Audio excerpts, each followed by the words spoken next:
ছোট্ট চাওয়া চায় যে মেয়ে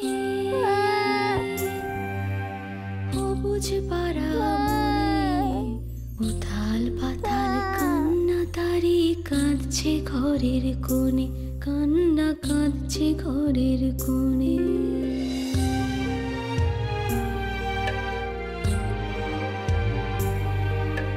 কেন সে পারবে না,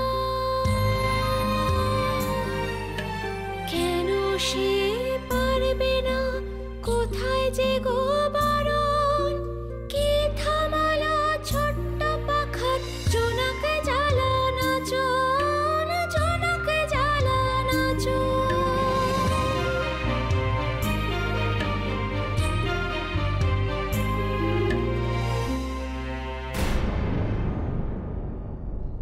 চন্দনা, আমি মানে তুমি বিয়ের পরেও এরকম একটা জেদ ধরেছিলে। আমি তোমাকে বারবার বলেছিলাম যে তুমি আর আমি মিলে তোমার বাড়িতে যাই, কিন্তু তুমি কিছুতেই আমার কথা শোনোনি। বলেছিলে যে যতদিন আমি নিজের পায়ে না দাঁড়াই তুমি ও বাড়ি যাবে না। আমি এখনো সেটাই বলছি। চন্দনা, আমি তো আমার যাওয়ার কথা বলছি না, আমি অমুর যাওয়ার কথা বলছি।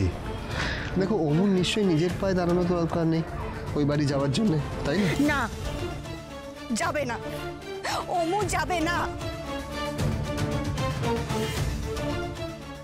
চন্দনা, চন্দনা, তুমি ঘরে চলো, আমার তোমার সঙ্গে কথা আছে।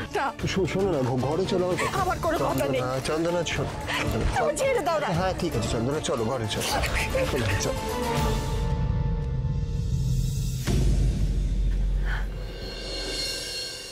কিরে পেলি খুঁজে?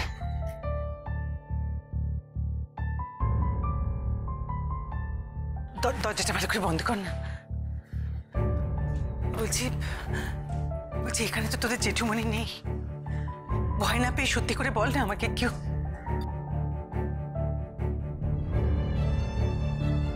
পেলি আমার মেয়েটাকে? বোনা কেমন আছে ও? ভালো নেই, আদরের মেয়ে ভালো নেই। এটাই দেখবে আমার মা, এটাই দেখবে যে তার স্বামী আজও নিজের পায়ে দাঁড়াতে পারিনি। আমার এই বেশ আমি আমার মাকে দেখাতে পারবো না। আর ঠিক এই জন্যই আমি আমার বাপের বাড়ির সাথে কোনো যোগাযোগ রাখিনি। আমি চাই না ওরা আমার খোঁজ পাক। খোঁজ পাইনি জেঠিমণি।